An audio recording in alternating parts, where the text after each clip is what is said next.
Alright guys, I've got a nice simple exercise to show you here. It's a good mobility drill for your hips. So just a bit of internal and external rotation of your hips. So all you need is to sit down on your bum on a mat.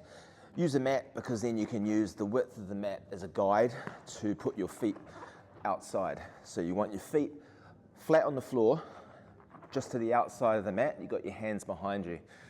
Reasonably close to your hips. So then what you're trying to do is you're trying to rotate. I'm trying to bring my right knee down to the floor and getting the outside of my other leg down to the floor as well.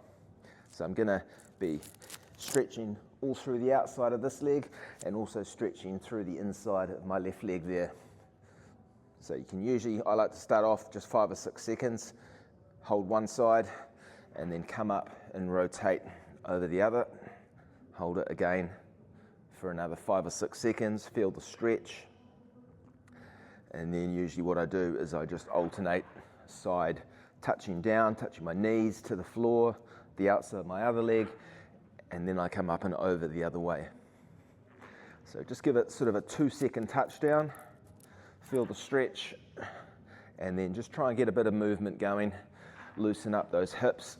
Trying to keep your hands relatively in the same spot. So my hands are sort of shoulder width apart behind my body, trying to keep them in the same position.